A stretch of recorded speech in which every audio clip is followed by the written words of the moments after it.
a leer El jugador de Fyodor Dostoyevsky, que es uno de los novelistas más importantes del mundo. La novela, como ya pudieron darse cuenta, es divertida, es interesante. Todo el tiempo, el narrador, pues, el personaje también está presente o presente en todas las escenas. Está actuando como un jugador también, ¿no? Está apostando.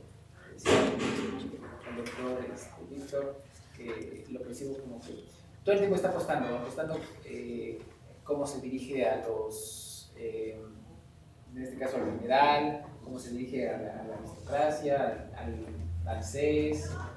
Todo el tiempo es como una apuesta de que tiene todo para perder y le puede ir mal, ¿no? Pero tiene un momento en el que logra ese momento de suerte por azar, por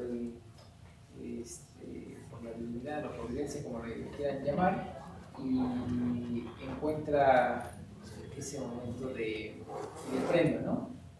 En todos los momentos, así como también encontró ese momento en que ganó tanto dinero en el casino, ya casi al ir concluyendo la novela.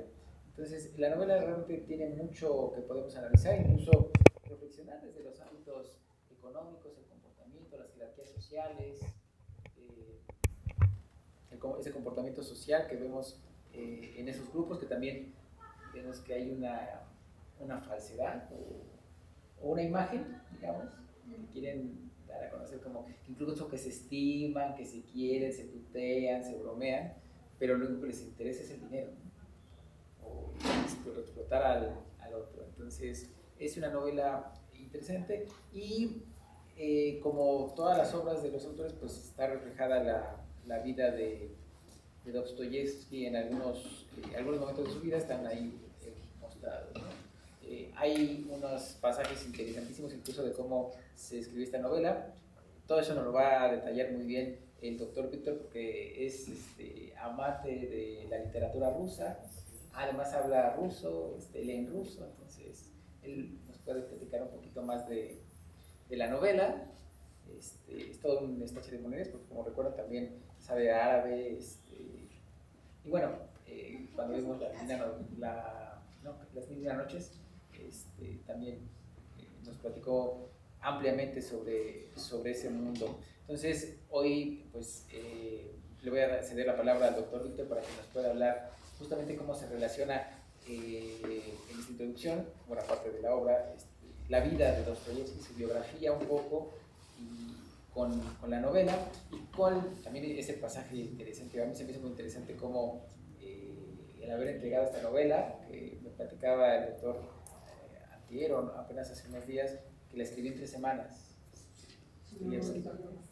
Exactamente, entonces, adelante, Víctor, te escuchamos. Bueno, tal vez me voy a tardar unos minutos más ahora. Bueno, para algunos es el mejor novelista de todos los tiempos, uno de los más escritores de todos los tiempos. Bueno, para algunos él puede ser el mejor novelista de todos los tiempos. Bueno, y seguramente sí está entre, no sé, para todos, como en los primeros 5, los primeros 10 siempre va a estar. Sí, claro. Porque hay muy poco como él. Y como lo comentábamos hace rato, ya sea Crimen y Castigo, o ya sea para El Idiota, para algunos son las mejores novelas de todos los tiempos, cualquiera de las dos, junto con otras que tiene. Bueno, que tiene, pero no son las únicas, tiene más.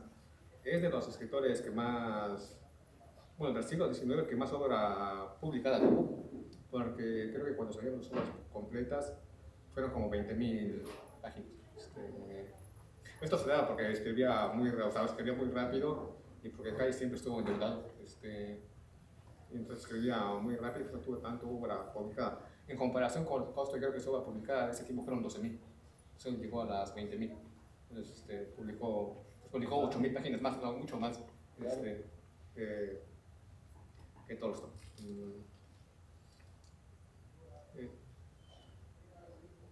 Pero es un escritor, bueno, no problemático, pero muchos, así como muchos les gusta, a muchos también no les gusta, ¿no? Y él ciertas particularidades, porque al final de cuentas de su generación fue el escritor que estuvo endeudado y que menos tiempo tenía para dedicarse, digamos que, a escribir, porque siempre que tuvo que escribir era para pagar algo que ya tenía. También vivió una vida por encima de sus medios y el jugador fue cuando ya tuvo su primera etapa, que digamos que fue cuando su primera etapa cuando se volvió famoso, cuando publicó Las Pobres Gentes, que es que se volvió famoso muy joven, y ya después escribió El Doble, Las Noches Blancas y otras obras pequeñas, pero ya después creo que desde las Noches Blancas, que es muy bonita, ya después fue sus primeras obras las quiso por placer y ya después siempre tuvo que trabajar por dinero. Como trabajaba por dinero, y en ese tiempo vivía, se publicaba o sea, editó una revista y vendía como cada su mensual, por decir así, por capítulos sus novelas. En algunas cosas las tenía que terminar como una novela, como una telenovela, ¿cierto? Y que el personaje tenía que sufrir mucho para que lo siguieran leyendo, ¿cierto? Y por eso él está luego muy exagerado, los personajes, porque él tenía que vender, o sea, no era como los otros. Se considera que tuvo menos medios, bueno, no se considera, fue verdad, tuvo menos medios que Tolstoy o que Turgenev o que otros escritores de su época, pero aún así tuvo una gran educación, tanto que en su infancia, bueno, en su juventud, se dedicaba a hacer traducciones y ya sabía hablar francés y alemán, porque bueno, inglés, francés, también era traductor, y como su papá, que fue ingeniero, como lo platicábamos hace rato, fue seminarista, su papá le enseñó latín. Entonces, bueno, también era una mente brillante y aprendió todo eso, ¿cierto? Entonces él aprendió todo eso y desde muy joven se dedicó a ser traductor.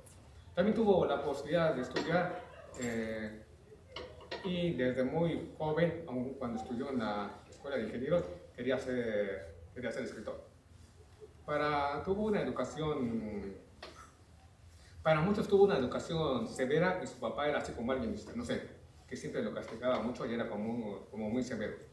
Y para muchos para Freud, y por ejemplo en la edición de Cansino Sens, él lo sigue, de que con su papá desarrolló este complejo de cuando, como en los hermanos Karamazov, cuando lo mataron sintió placer. O sea, cuando a su papá lo mataron sintió placer. Y también desarrolló el complejo de Edipo de amor a su mamá.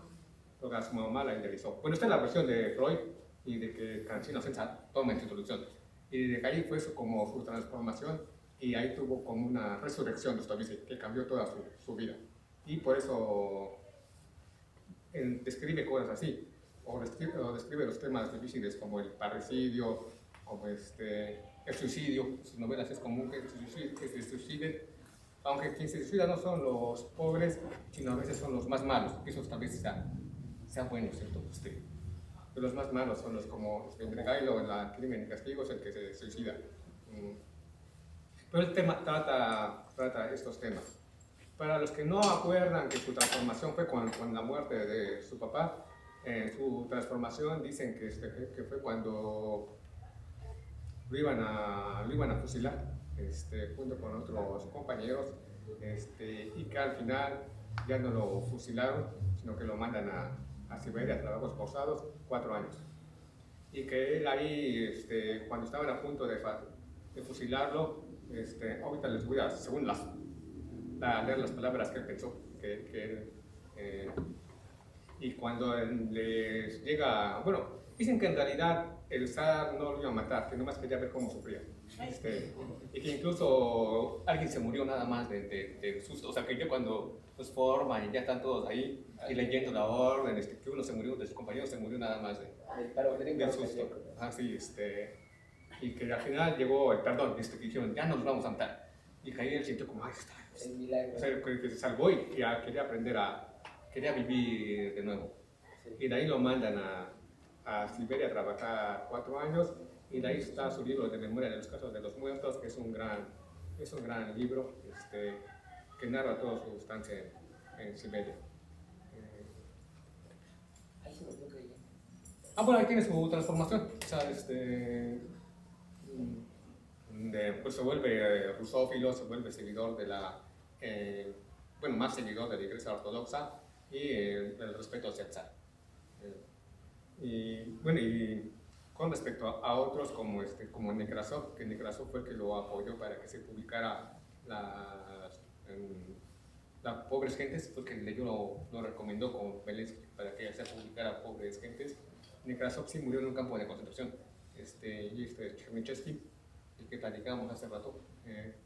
Chernyshevsky escribió, bueno, hizo muchas cosas, pero también escribió qué hacer, que en ruso es Что делать, y ya después, según era el libro preferido de Lenin, y Lenin también le puso un libro así, ¿qué hacer, cierto? Что делать, pero fue pensando en Chernyshevsky.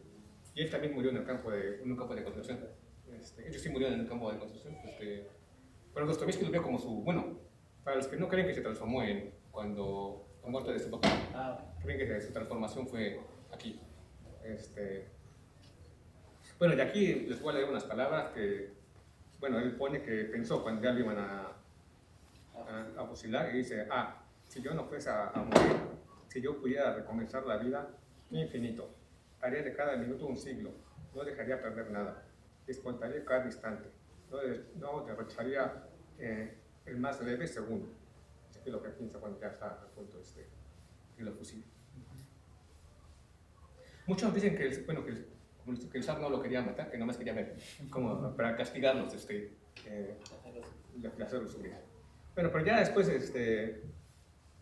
va a Siberia, después de que después es soldado, porque cuando lo sacan ya tiene que después ser soldado. Tiene a su primera esposa, con la cual dicen que no es feliz. En ese mismo periodo cuando está con su esposa, es cuando conoce a uno de los personajes que está aquí, que es Apolinaria. Y Apolinaria ya tenía 40 años, y Apolinaria, que es Paulina, ¿no? Tenía 21. Entonces,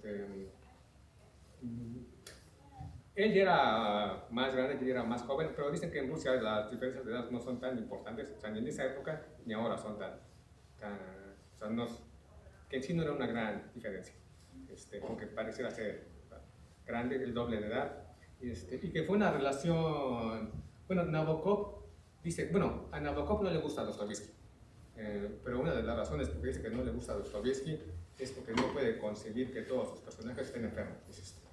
Todos los personajes están enfermos. Y dice que el encuentro... ¿Vale? ¿Opinas lo mismo? Yo llegué a esa conclusión. Bueno, Nabokov dice que no, o sea, que todos los personajes están enfermos y él no puede, o sea, soportar eso. Pero él dice que el encuentro entre Paulina y el personaje que es Dostoyevsky, que es una relación real, fue en el encuentro de dos personas locas y que dejó a Dostoyevsky todavía más loco, que lo dejó más loco de lo que ya estaba. Pero a él no le gusta, o sea, él dice que no, que para él es un actor secundario en Rusia. Pues se conocieron y eso fue la historia real, y como comentábamos hace rato, estaba casado, pero y digamos que, engañó a su primera esposa. Su hija, tanto su segunda esposa como su hija, tienen una biografía de él, y la biografía de su esposa solamente abarca el periodo que lo conoció, precisamente cuando empezó a escribir El Jugador, hasta su muerte. Y la biografía de su hija sí abarca toda su vida. Su hija dice que en realidad lo engaña con Apolinaria porque su primera esposa también lo engañó. Pues fue una respuesta a lo que su primera esposa le hizo. Porque él siempre buscó el amor, y que como se desengañó, buscó y que en realidad él no la buscó a Paulina lo buscó a él, porque quería la fama del gran escritor.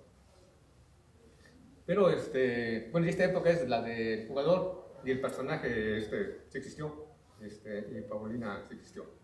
Entonces se van a encontrar en Francia, y la ambientación también es real, porque tienen que pide un préstamo en la caja de escritores, como siempre estuvo endeudado, para irse con Paulina como 2 o 3 meses, a Francia. Primero se va a Paulina porque no se pudieron ir juntos y ya después él se detiene, no sé en qué parte de Prusia, es cuando conoce el juego de la ruleta, que aquí en esta novela va a simbolizar como el azar y la vida, ¿cierto? A él le gusta el azar y le gusta pero el azar es como vivir, ¿cierto? Porque incluso en el libro va a hacer referencia que no le gusta lo planeado y trabajar, va a hacer fortuna lentamente, ¿cierto? Sí, la adrenalina le gusta, pero la adrenalina es como la vida, ¿cierto? Y él va a decir que si no hay adrenalina, no hay vida. Si uno no le apuesta no hay vida. Es sentirse vivo. Y eso sería como la ruleta, sentirse vivo, ¿cierto? Bueno, seguramente ustedes los jóvenes también piensan igual, ¿cierto? Si no la apuesto, no vivo. Y ya después, bueno, para encontrarse en Francia. Cuando llegó a Francia, Apolinaria le dijo que ya había conocido a otro, que era un francés, bueno, no sé si era francés o era español, pero que también está representado en la novela, ¿cierto? Que cuando está un francés. Pero ya después, todavía así, creo que se lo dijo que como está en la novela, nada más para hacerlo sufrir, o tal vez se dijo que era verdad, pero el chiste es que sí se regresaron juntos y todos fueron a Italia y todo, o sea, todo se tardaron como otro mes, o sea, que finalmente regresaron a Rusia. Pero es una relación que no continuó. Para escribir esa novela del jugador, y como ya lo dijo, es de las novelas que se considera, no sé si seguramente alguien lo replicó, se considera una proeza que escribió esta novela como en 3 semanas, un mes nada más. Y para eso, porque tenía un problema de una deuda, de un préstamo, y si no entregaba una novela a alguien, iba ya a comprometer toda su obra que hiciera después. Lo tenía que hacer en ese tiempo. Y para eso sus amigos le propusieron incluso que cada quien iba a escribir un capítulo de una novela y que le iban a ayudar para que lo pudiera entregar en un mes. Pero él no quiso y dijo que él lo iba a escribir y le recomendaron que contratara como no sé cómo se llama, una taquígrafa, para que le ayudara. Y ella se llegó a convertir en su segunda esposa. También era mucho más joven que él, era con 20 años. Ella en realidad después también administró todas las cuentas y fundó una editorial y fue una gran difundadora de su obra. Ella tuvo una gran importancia después para ella porque, digamos, lo estabilizó y creo que al final de su muerte ya vivió, o sea, si no vivió bien, tampoco ya vivió mal, sí, con carencias. Ella le ayudó para que pudiera escribir la obra en el mes, y lo cual se considera una de las más grandes proezas, bueno, en la literatura, una novela que llegó a ser un clásico, aunque tal vez no era su mejor obra, pero o sea, una gran novela en un mes. Tan rápido, ¿no? O sea, que debe de ser cierto escribir. ¿Cuál es, perdón, que te interrumpa, ¿cuál es el tiempo promedio para escribir una novela como la que escribió Dostoyevsky? Bueno, algunos se llevan años, ¿no? Pues no sé, ¿no? Pues debe de ser años, ¿no? ¿Y cuánto hacen una tesis? Bueno, depende. 6 Yo le años. puedo decir, para ser doctor, pues un mes, si se dedica a escribir. Pero escribirla, pero pensarla. Pensarla, o sea, vas pensando y vas escribiendo. Si te pones a pensar y luego a escribir, llegas a 2 años y no te has estudiado. No, pero pensar la idea y el proyecto no se hace en en medicina es muy fácil.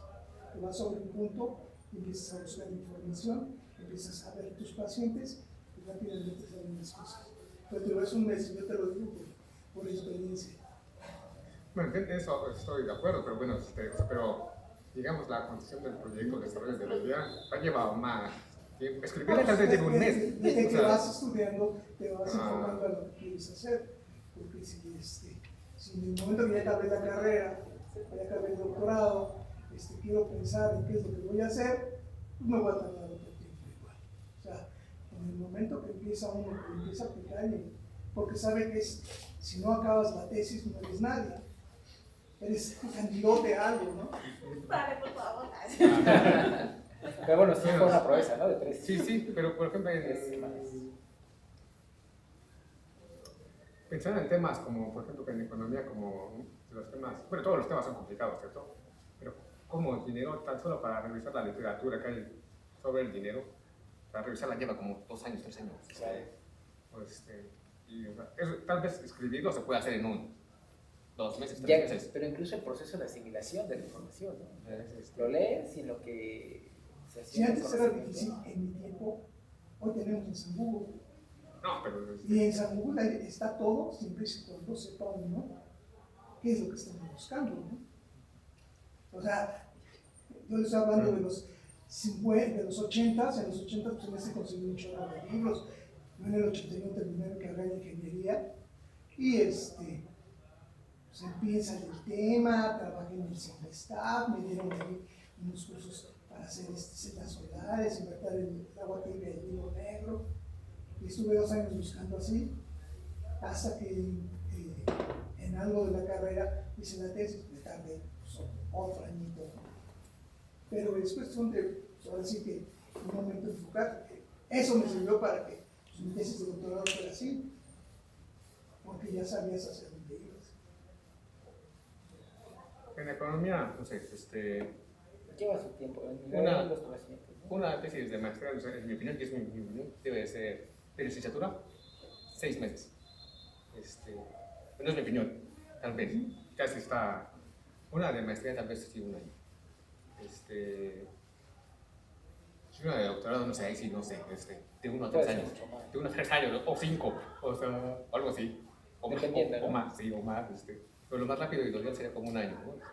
Pero sí es la cuestión de asimilar, Pero ¿no? ya es cada quien, Pues en el caso de Dostoyevsky, pues, las cosas ya las había vivido, o ya las había conocido, ya tenía la idea, ya simplemente pues, escribir, ¿no? Pero aún así, Aunque- 3 semanas para escribir y pulir. aunque fue, bueno, por eso a muchos no les gusta, porque dicen que su estilo no es o sea, que No no es es, pulido. no es Turgeniev, no es Flaubert, no es Tolstoy, que Tolstoy escribió, bueno, su esposa, o sea, a Tolstoy también le ayudaba a su esposa, y él escribía Guerra y Paz, que son 2000 páginas, y que su esposa la ayudó a pasarla como 7 veces, 8 veces, o sea, le volvía a corregir, le entregaba a Tolstoy corregido, y la tabla lo leía y volvía a hacer más correcciones, y después lo volvía a transcribir. Entonces, la Guerra y Paz, sus esposa las escribió como 1400 páginas a mano. Qué martillo. No, no, son 2000, o sea, 14.000 páginas, o 16.000 páginas a mano otra vez. Entonces, Pero no tenían Instagram. no, o sea, quién sabe cómo la hacían. Y la espalda, como, por eso, a veces que se llega uno a morir más rápido, porque la espalda, como ha de haber terminado, ¿cierto? Estar ahí, sí. Y luego sin el luz, ¿no? O sea, puras Sí, medidas. la vela, los ojos, todo está Sin complicado. plumas, o sea, puro. Sí, claro. Pues, Se quedaban ciegos. 3 semanas con hazaña.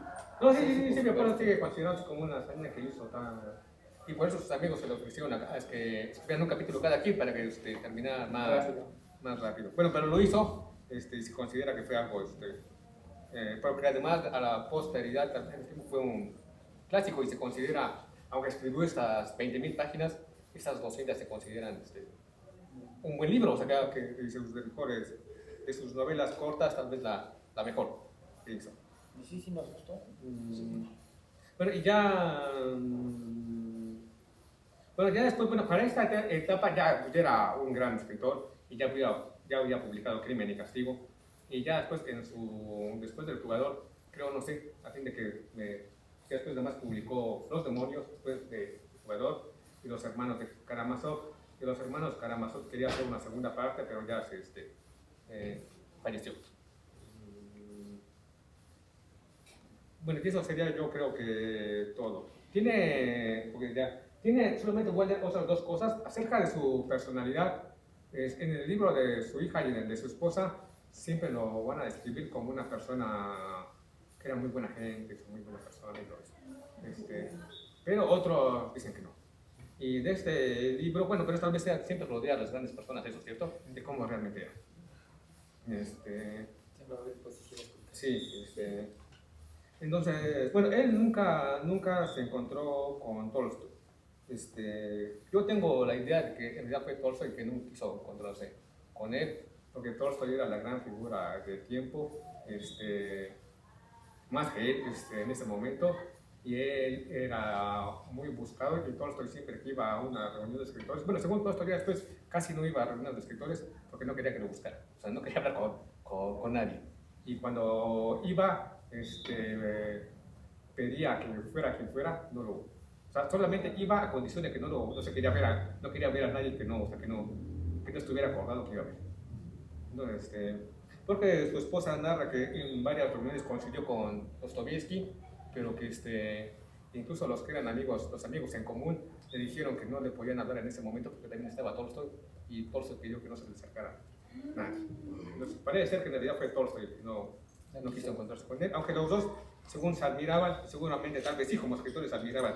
Pero, por ejemplo, en este libro de la edición de Las Noches Blancas en Chile, que es una edición muy bonita, ahí, o sea, Tolstoy después sí habló con su esposa, con su segunda esposa, que le ayudó, y por ejemplo le pregunta a Tolstoy, dígame qué clase de hombre era su marido. O sea, el escritor, el prólogo, se preguntaba a Tolstoy a Ana Grigorievna, y ella respondió inmediatamente: mi querido esposo representaba el ideal de hombre, todas las altas cualidades morales y espirituales que puede adornar a un ser, las tenía en él en el más alto grado.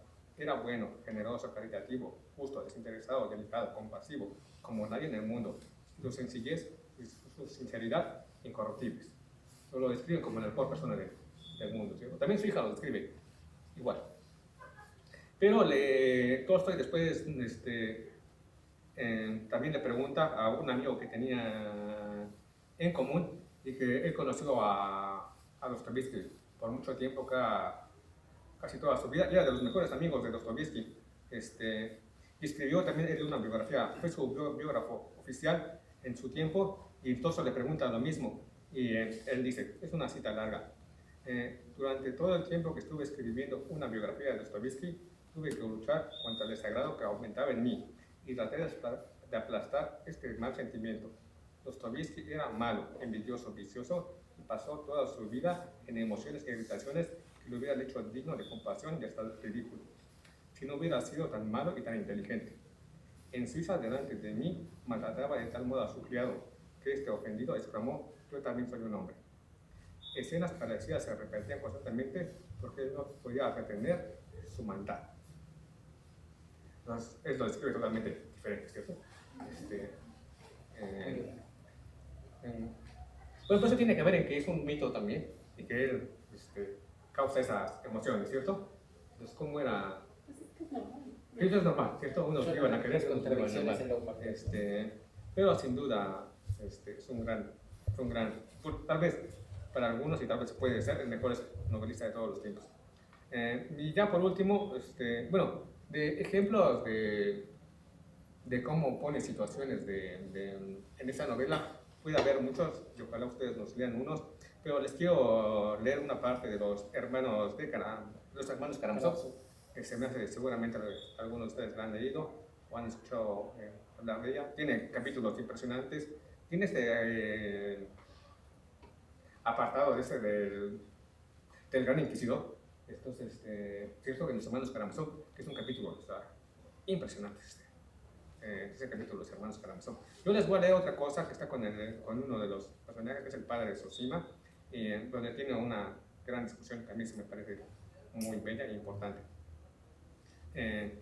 Bueno, cuando habla de la soledad humana y de lo social. Y dice, pues bien, se realizará cuando termine la etapa del aislamiento humano. El aislamiento humano, pregunté. Sí, hoy reina en todas partes y no ha llegado aún la hora de su fin. Hoy todos aspiran a separar su personalidad de las demás personalidades, gozar individualmente de la plenitud de la vida. Sin embargo, los esfuerzos de los hombres, lejos de alcanzar sus fines, conducen a un suicidio total, ya que, en vez de conseguir la plena afirmación de su personalidad, los seres humanos caen en la soledad más incompleta. En nuestro siglo, todos los hombres se han fraccionado en unidades. Cada cual se aísla en su agujero, se aparta de los demás, se oculta por sus bienes, se aleja de los semejantes y aleja a sus semejantes.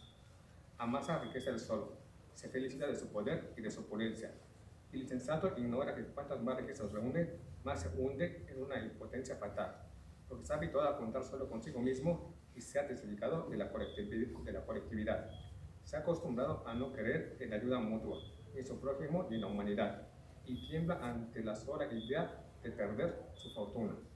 Este párrafo es de los hermanos Karamazov en una gran discusión de la parte 2. Entonces, bueno, este tipo de discusiones ponía Dostoyevsky en la mesa, que son para reflexionar, ¿no? Incluso. Sí, como que tan descriptivo que pueden ver ahí captar muchos de los personajes que acabamos de... entonces fuera como fuera malo, fuera bueno, o sea, fue un gran escritor.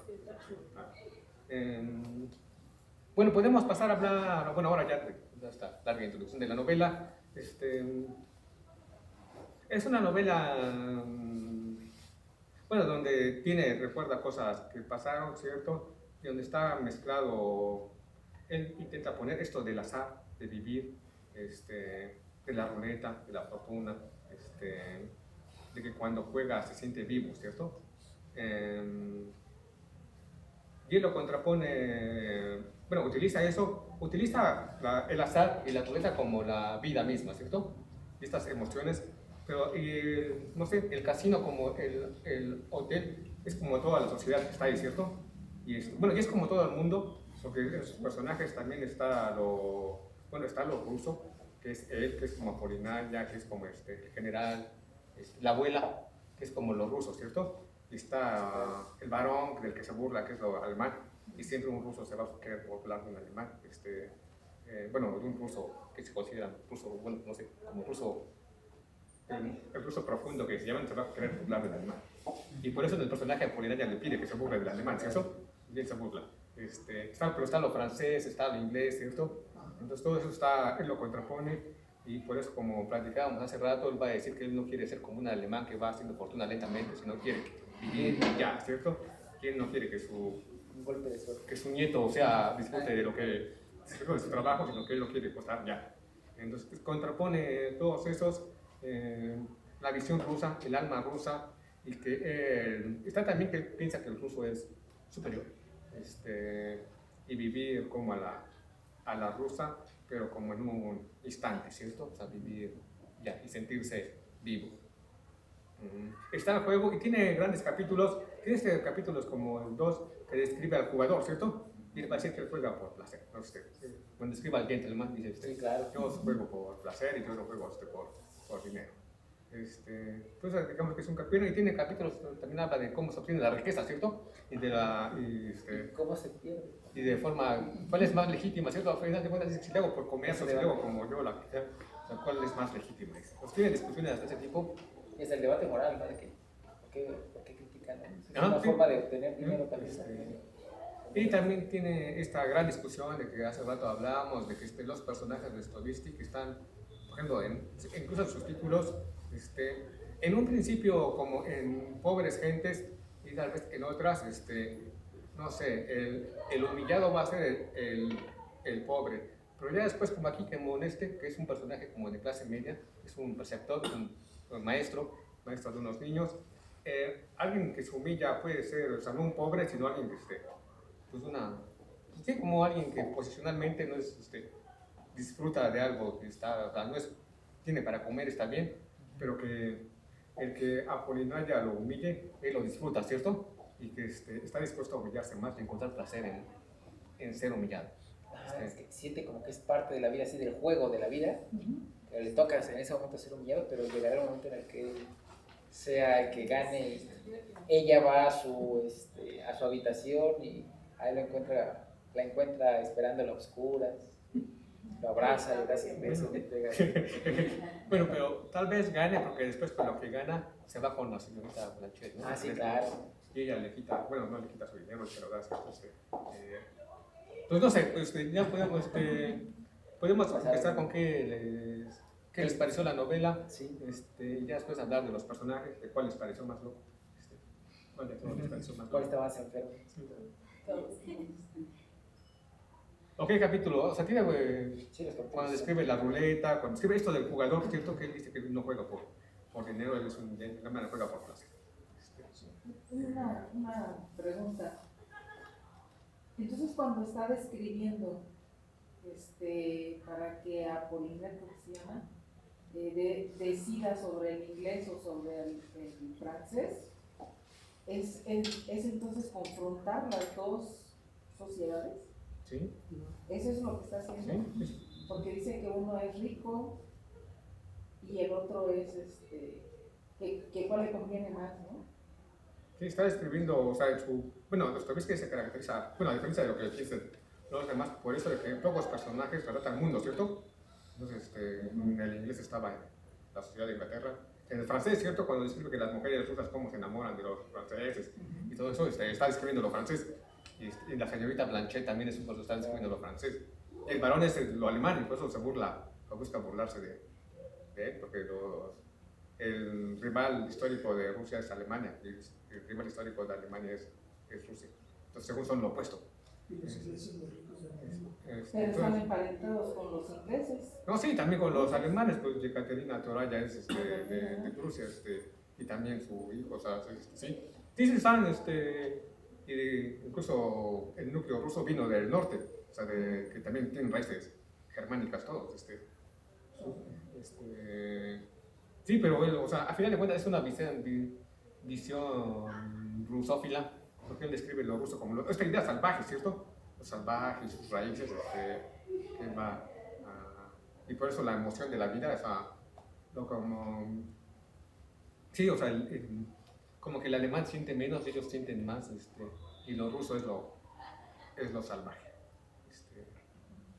Ese pasaje incluso me hace muy interesante porque es como parte del juego, ¿no? Del juego de la vida del narrador, que está enamorado de Paulina, o de Paulina o Apolinaria,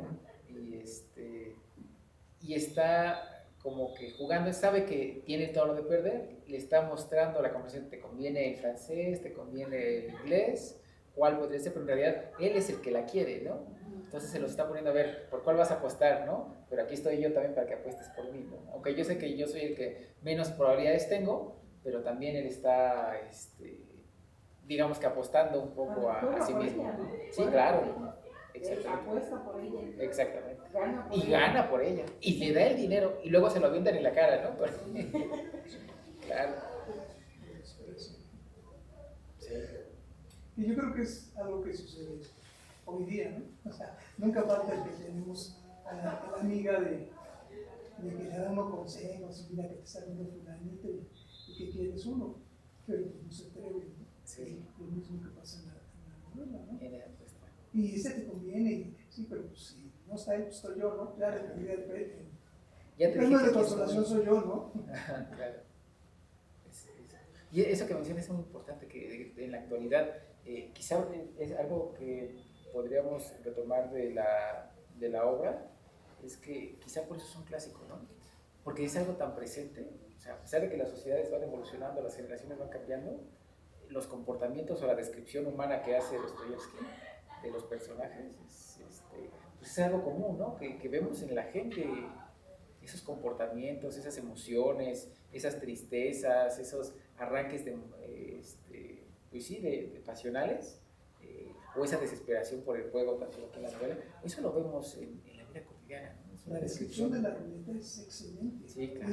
Es la descripción de cualquier jugador, no necesariamente de ruleta. No, de cualquiera. De cualquiera, ¿no? Y la expresión, las ganas, el hacerme rico de la noche a la mañana sin tanto esfuerzo, y la gran subida y la gran bajada, ¿no? Claro. Como que, perdón, la última vez que te respondo. No, adelante. De hecho, si gustas puedes pasarte para acá. Como que me da la impresión de este autor, como que su escritura es muy, como demasiada miseria, ¿no? Dentro de las personas. Porque también se ve en el libro de Crimen y Castigo. ¿Cómo se llama este señor?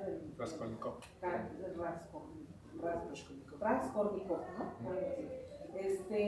Y todo el ¿cómo se dice? Pues la forma de pensar que expresa cuando su hermana elige casarse con un rico, ¿no? Porque le va a resolver un problema.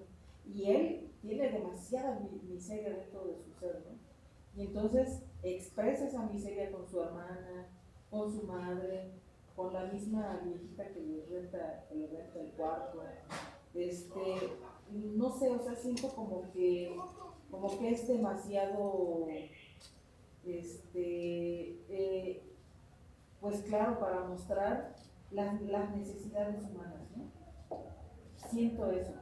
pero me cuesta un poquito de trabajo comprenderlo porque él mismo venía de una posición económica bien, ¿no? Tenía criados, tenía gente que lo atendía, pues vivía bien, y entonces, pero lograba meterse dentro del personaje que carecía de lo que él sí tenía, ¿no? O sea, siento, y lo mismo veo en no sé si me equivoco o tengo una mala percepción. Podemos escuchar otras participaciones. ¿Qué es? Sobre el jugador. Bueno, y también de Crimen y Castigo. Bueno, sí, en Dostoyevsky se va a encontrar esto. Y él más bien es un escritor de lo interno, ¿cierto?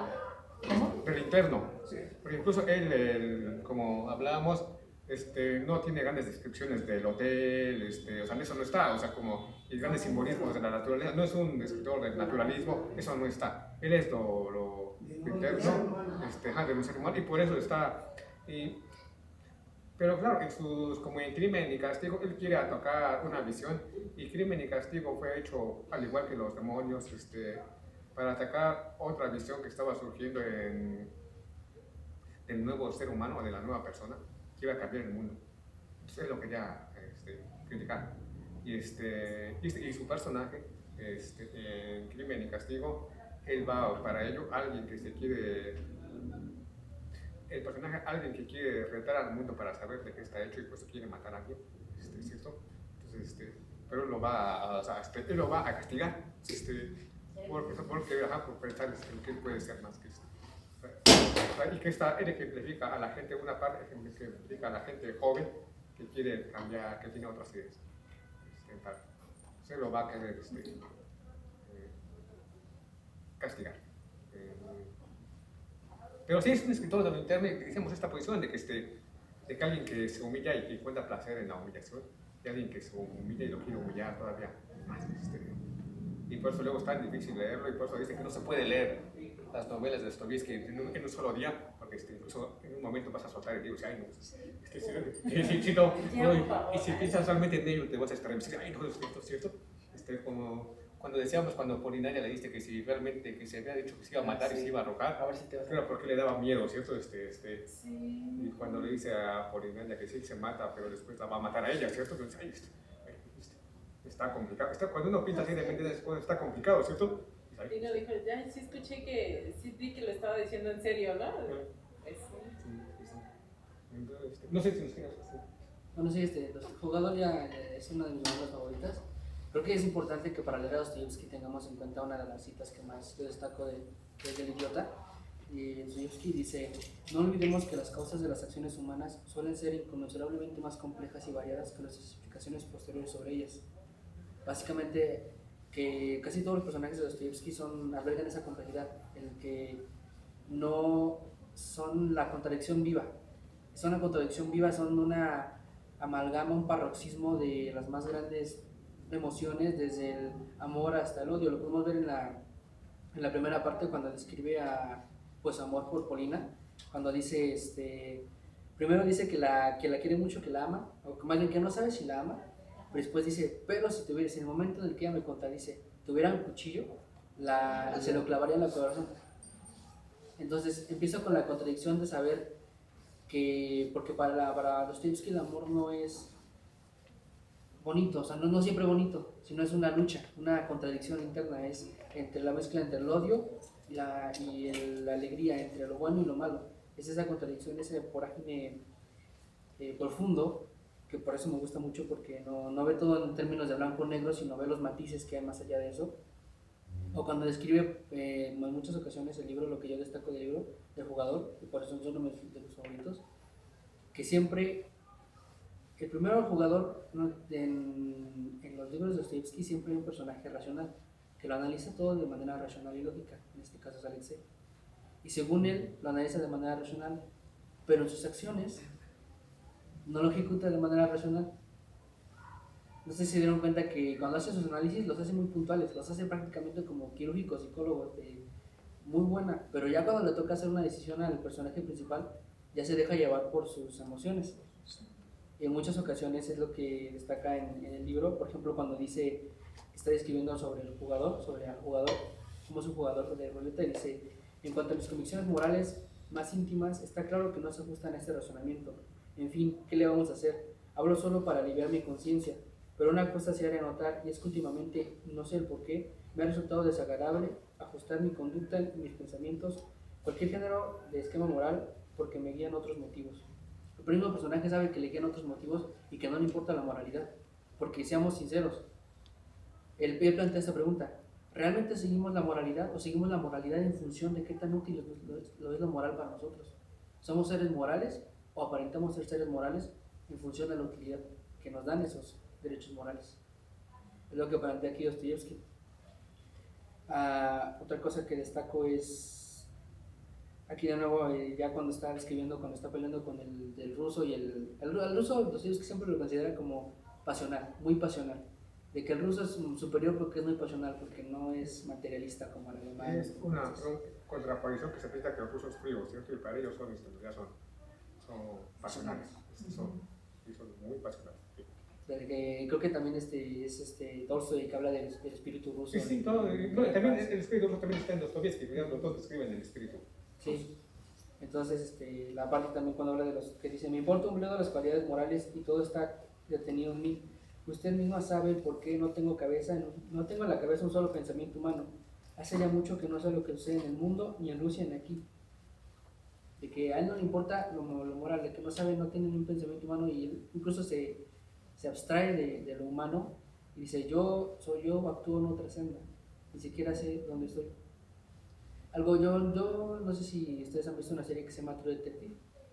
En la temporada 1 hay un personaje que se llama Roscoe, que le llaman un pesimista o un realista.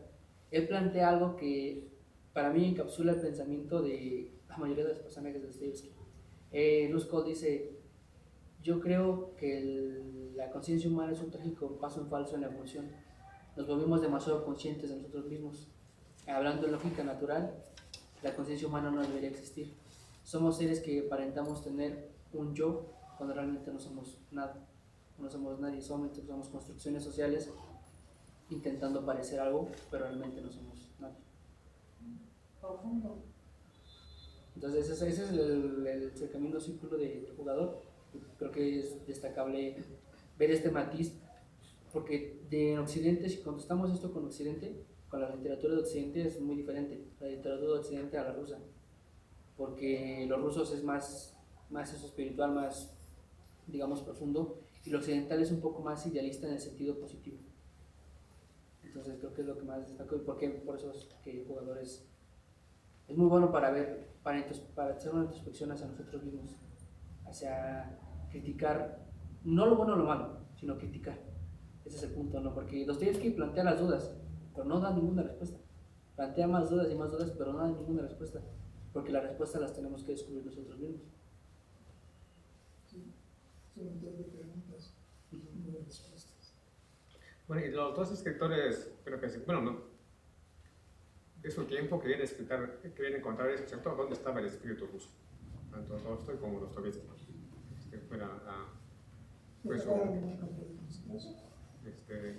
Y murieron más de 20 millones de rusos claro, por la famosa revolución de Rusia.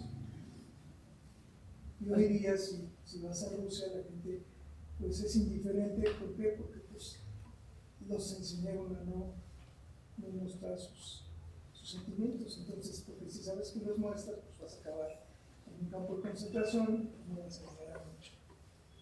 No, pero en eso sí, ellos son muy pasionales, eso sí se describe que son o sea... Ese archipiélago. Sí, la novela de Solzhenitsyn, o sea, pero hay otra tradición, o sea, y una gran tradición. Bueno, de hecho, no vamos a hablar de la literatura del siglo XX, parte de la literatura del siglo XX o es de la guerra o de los campos de concentración, ¿cierto? O tiene gran novela en ciencia ficción también, ¿cierto? Por toda la industria que desarrollaron espacialmente. Se conoce poco la literatura de Rusia o de la Unión Soviética en la segunda mitad, porque también tuvo grandes novelistas en la primera mitad y tuvo grandes poetas. Pero de la segunda mitad es menos conocida porque gran parte de su literatura o es de grandes novelas o es de la guerra de la Segunda Guerra Mundial y la Primera, o es de los campos de la concentración, o es más bien de ciencia ficción. Entonces, Igual hay que destacar que Dostoyevsky no apoyaba al socialismo. Al principio no, lo apoyó. no. En Los demonios critica todo eso No, sí. del socialismo y de todo Bueno, eso. si quieres nos puedes platicar un poco de Los demonios. Es una gran novela. Le comentaba que el doctor Jonathan, que a mí de las novelas mayores de Dostoyevsky, tal vez sea la que me gusta menos, pero quitando que es una gran novela. Creo que la novela más larga, ¿no?, de Dostoyevsky. Sí, casi lo mismo. Se puede leer, pero la hizo precisamente para criticar a Turgenev y a Chernyshevsky, sus ideas. Es una gran novela. Dentro de la misma novela aparece Turgenev y tuvo del único escritor que parece ser que no se pobló fue de Tolstoy. Fue como no sé, como eran los dos grandes, los dos entendieron que eso les iba a traer tal vez consecuencias en la posteridad. O sea, eran tan inteligentes que los dos tal vez entendieron que eso, o sea, que Tolstoy criticara a Dostoyevsky y que Dostoyevsky criticara a Tolstoy, se iba a ver en su tiempo mal, y también tal vez para su posteridad se iba a ver mal que ellos se criticaran a sí mismos. Pero a Turgenev sí, lo criticó bastante. En esa novela aparece Turgenev, otro gran escritor ruso. Turgenev escribió un clásico que se llama Padres e Hijos, para describir el cambio de las generaciones de los hijos a los padres, y que estos tienen diferentes ideas. Uno de sus personajes también están exagerados, de la gente joven. Dostoyevsky escribió Los demonios. Es un libro largo con grandes personajes también, como es Dostoyevsky. No sé si nos puede hablar un poco, o lo pueda recomendar. También estos libros de Padres e Hijos, si lo pueden leer. El libro de Chernyshevsky es un gran libro, ¿qué hacer? Es un gran libro. Y eso, digamos que es una trilogía, junto con ¿Qué hacer? De Tolstoy, serían como los cuatro, que tuvieron un diálogo entre los cuatro grandes escritores de todos los tiempos, que conversaban de la misma cosa. Pero Los demonios es un gran libro. Yo quiero reconocer algo frente a todos ustedes, es que no pude leer el libro. Leí 10 páginas y no conecté con el libro y no lo terminé. Lo sentí que no estaba en el momento de leerlo. He leído otros libros complejos. Me pareció un libro bastante reflexivo, bastante centrado en el autor. Y ahorita mi momento es como escucharlos a ustedes, su opinión, para darle otra oportunidad al libro. Me pareció un libro complejo en el momento en el que estoy y no logré conectar. Había una frase de Borges muy buena que decía que cuando leas un libro, no leas un libro porque es moderno, porque es un clásico, léelo porque te llama la atención. Dice, si el libro te aburre, déjalo. Dice, el libro no es digno de ti y tú no eres digno del libro. Llegará el momento en el que seas tú digno del libro y el libro sea digno de ti. Yo de Dostoyevsky, por ejemplo, su compañero nos leyó parte del Idiota, y para muchos el Idiota es la mejor novela de todos los tiempos, y la mejor novela de Dostoyevsky, pero yo no conecto con él. No sé por qué, yo lo leo y digo, Que también lleva el personaje de príncipe, es como que muy... Y lo he intentado leer, ya ahora lo he leído 2 veces, pero la segunda vez me convencí más de que no conecto. O sea, la primera me pareció que no conectaba con él, la segunda dije, no, la verdad, sí, dije, no, o sea... Y parece una lectura estéril, ¿no? Sí, yo digo, la leo porque digo, está bien, lo voy a leer para forzarme, a ver si ahora encuentro algo más, pero digo, no, me convencí de que no, pero, le comentaba que para mí, la que me gusta más es Crimen y Castigo, digo, no, pues esa novela sí puede ser, ya es cuestión de gustos, pero sí puede ser la mejor novela de todos los tiempos, para mí. Pues a veces pasa así, uno conecta, uno no quiere decir nada, cosas que a uno le gustan más que otras, ¿no? Sí, es que justo para Dostoyevsky es cuando... Creo que yo el primer libro que leí de Dostoyevsky fue después de que terminó una relación y fue Los demonios. Y en ese momento me cayó perfecto para el libro y conecté mucho con los personajes, pero por el momento en el que estaba. Entonces, Dostoyevsky tienes que estar en el mood de... Hay que estar mal. Hay que estar mal. Sí, hay que estar mal. Pero también, el libro de Noches Blancas, por ejemplo, es como un libro romántico de Dostoyevsky, y es como una obra maestra, y es una novela nada más. Pues chiquitito, para mí es una gran es como un cuento, pero a mí es un cuento hermoso y tiene que ver que cuando los compañeros de Rusia, los profesores investigadores de Rusia que vinieron, les preguntaba yo eso, las noches, pues estaba también nuestra Cristina, de las noches blancas de San Petersburgo, ¿cierto? Que es cuando en el verano siempre hay días, ¿cierto? Entonces los subís que utiliza para poner a su libro así, las noches blancas, porque en ese periodo, escribió un periodo así. Entonces para mí es un libro hermoso y es más, o sea, igual como con la misma calidad de Dostoyevsky, pero o sea, con más, no sé, si nomás quieres pasar un buen rato para leer a Dostoyevsky, yo creo que este sería como un libro, apropiado, o sea, y ya después para, si lees ese tal vez te interese más vosotros, ya. Y sé que hay escritores que están muy influenciados por Dostoyevsky, como Murakami, por ejemplo. Él sí lo he leído y sí he conectado, pero con Dostoyevsky no lo logré. Justamente hay un libro del siglo XXI que creo que se llama Hegel, Marx y Nietzsche, y básicamente lo que destaca es que toda la sociedad del siglo XX, la del siglo XXI, fue influenciada por estos tres personajes, Hegel, Marx y Nietzsche, y a su vez estos fueron influenciados por Dostoyevsky, de alguna manera. O sea, básicamente muchos personajes, incluso que Borges dice que eres un hombre cuando eres una persona antes de que lees a Dostoyevsky. Cuando lo lees, eres otra persona completamente diferente. Muchos autores, muchos personajes y muchas filosofías nacen a partir del pensamiento de Dostoyevsky. Todos salimos diferentes. A mí esa parte me jugó un poco en contra, porque, o sea, yo sabía que Dostoyevsky es como pues, de lo máximo. Y pensaba que cuando iba a leer el libro, me iba a estar como transformando, ¿no? Hacer la metamorfosis. Y por lo mismo, tardé un poquito como en conectar, porque a lo mejor los primeros capítulos no me atrapaba completamente, hasta que llegó la parte de la abuela. Ya cuando aparece la abuela en la novela, yo para mí no lo pude dejar de leer y, o sea, lo acabé en un solo día. Pero siento que eso como que al llegar la abuela da como... Ajá. Y es como una parte más chismosa. La diversión. Sí, ajá, es como muy alegre, como diversión, es muy descriptivo y como que cambia la descripción de personajes que son como muy, como a lo mejor como vacíos, como tristes, como superficiales, a una personalidad más auténtica, ¿no? Como la abuela, que ella no quería como a lo mejor aparentar ni buscaba tanto el dinero como los demás, sino pues solamente hacer acto de presencia para molestar al general, ¿no? Porque quería que estuviera muerto. Y yo te diría, es lo que pasa a toda la gente que lleva unos más de 60 años. Ya vas de salida, ya lo demás, todo lo que hagas es ganancia. ¿Ganar dinero para qué? ¿A quién se lo vas a dejar? O sea, diviértete, gózala. ¿Por qué te vas? O sea, no te quieras aferrar a este mundo con un trabajo. Ay, mira, si tienes o no tienes, eso ya es intrascendente. ¿Por qué? Porque en un momento te van a decir, te necesitamos y adiós.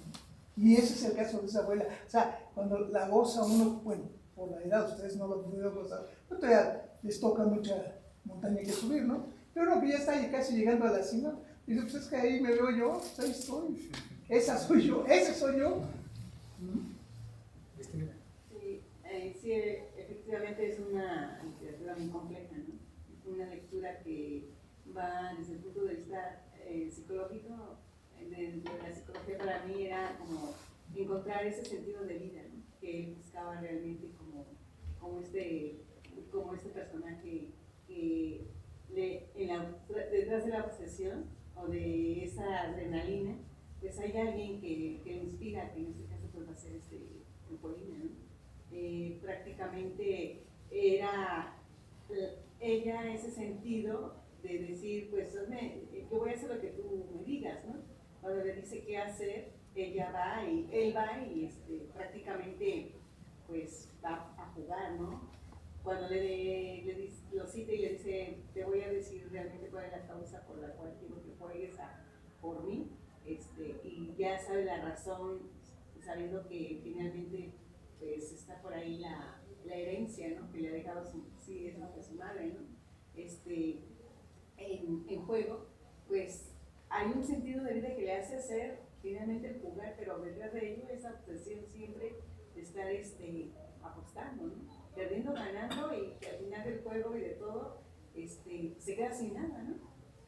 y siempre va a haber alguien que se va a aprovechar de ese momento, ¿no? Y en ese caso pues va a ser en este caso Blanche, ¿no? Entonces ese sentido de vida que él tiene sobre ella hace que lo inspire, ¿no? Y que finalmente yo lo veo así también en este punto de vista de la avaricia, que pues, sin querer y también el sentirse querido, ahí viene la complejidad en busca de ese amor cuando ya no está Olinda Marcelo con la abuela y todo ello, prácticamente está buscando ese sentido de vida, y el sentido de vida que encuentra es sí en el juego, pero para mí esta parte de la francesa, ¿no? Y que le ha quitado pues, prácticamente todo, ¿no? Y al final trabajó o hizo su fortuna para ella, ¿no? Independientemente del dinero de quién haya o de dónde haya salido. Finalmente le paga la boda, ¿no? Al general y a ella, ¿no? Entonces, yo lo veo desde ese punto de vista. Y efectivamente, como señaló prácticamente, como señalaste, inspira, ¿no? Para aquella época, tan es así que a Freud le inspira, ¿no? En ese análisis de ver el comportamiento a partir de la soledad, qué es lo que está pasando a Freud. El propio Camus, bueno, Albert Camus, creo que en El hombre rebelde él dice que el verdadero profeta del siglo XX no fue Marx, como muchos investigan, sino que fue Dostoyevsky. Casi siempre en la presencia del siglo XX se va a ver a Dostoyevsky de alguna u otra manera. Y bueno, siguiendo no sé si me permite recomendar los demás. Primero nada más, en este libro de Camille, El extranjero, donde hay el perro que es Sarnoso, que tiene un dueño que se parece a él, en Dostoyevsky en Humillados Reprendidos también aparece un perro sarnoso, con un dueño también ya de mayor edad. Pues seguramente Camille lo tomó de ahí, bueno, no estoy seguro, pero ahí es un personaje muy similar de dos grandes personalidades, ¿cierto? Entonces, seguramente no, o sea, ya había leído a Dostoyevsky seguramente, entonces se inspiró en poner en ese mismo personaje, que, ¿cómo se llama así? Que son, o sea, cuando alguien adopta era un perro que se parecía a su dueño, o sea, y como y como que crecían juntos. Eso está en El extranjero. Que lo maltrataban. Ajá, y está en Los Villados Referidos también hay un perro, y hay una persona de mayor edad que es así, seguramente también lo tomó de, o sea, Dostoyevsky influenció Camus, y ahí están, hablamos un poco de, si quieres, de Bessie, bueno, de los demonios. Justamente a Dostoyevsky se le encara mucho de que, no sé si que Nietzsche es el que dijo que Dios ha muerto.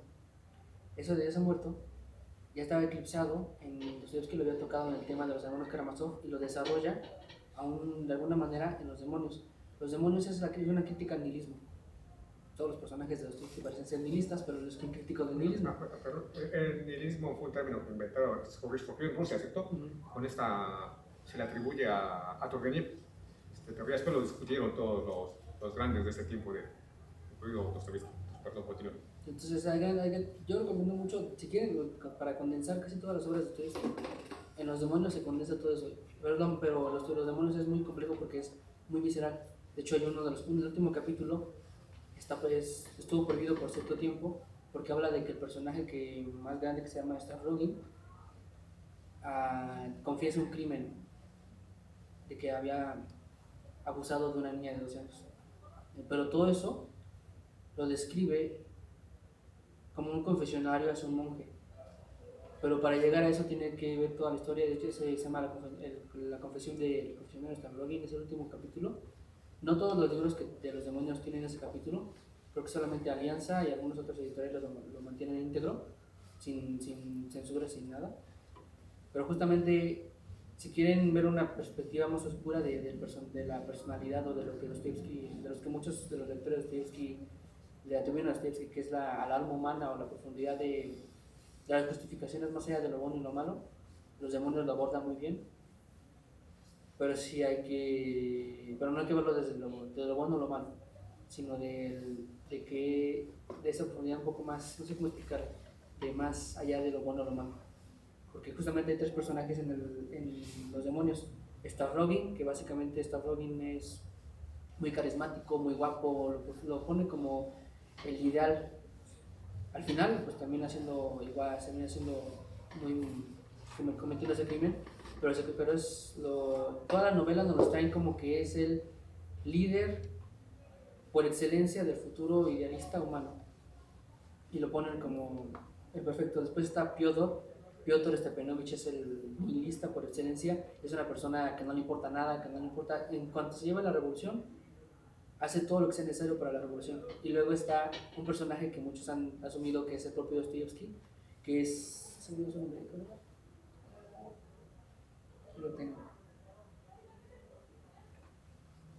Stefan Trofimovich, que básicamente es un anciano que influyó en Dostoyevsky y en Piotr, pero que como ya es anciano, ya critica todo el liberalismo, a lo mismo que le pasó a Dostoyevsky. Al principio, cuando lo encarcelaron en Siberia, sí tenía esas ideas como también socialistas o cosas así, y después de que lo encarcelan y pasa todo eso, se vuelve todo más conservador. Entonces muchos ven reflejado ahí a Dostoyevsky. Pero simpatizaba más con los sociales, juventud, ¿cierto? Tal vez, bueno, socialista no era, pero como incluso cuando escribió Pobres Gentes, la primera reacción es que se le considera que él inventó tiene ese gran logro que según él inventó la novela social. Y por eso según todos se emocionaron, inventaste la novela. Porque incluso Beletsky le dijo, si se daba cuenta de lo que había hecho, le dijo, ¿te das cuenta de lo que hiciste? Dijo, acabas de inventar la novela social. Eso ya era, a sus 21 años creo, ya habían hecho un logro para toda su vida. Entonces, sí, tal vez en su primera estaba influenciado más en la novela, en lo social, pero ya después según llegó su transformación, y que su transformación la mayoría lo atribuye a que a este momento que vivió cuando estaba a punto de la muerte, y en su época que vivió en Siberia. Entonces, una gran novela, Los demonios. Entonces, como ya los primeros compañeros, una gran novela. Nada más hay que leerla con calma, pero como dijo su primo, van a odiar a mucha gente. O sea, muchos los van a odiar. Y son más de 1000 páginas son, entonces está algo... Bueno, no vamos a ver en el seminario porque estará muy larga. Sí, está muy larga. Pero igual, ¿querías decir algo? sí. Bueno, No. nada más quería retomar esa parte de la abuela, porque efectivamente la abuela como que le da un giro a la novela, regresando a la novela.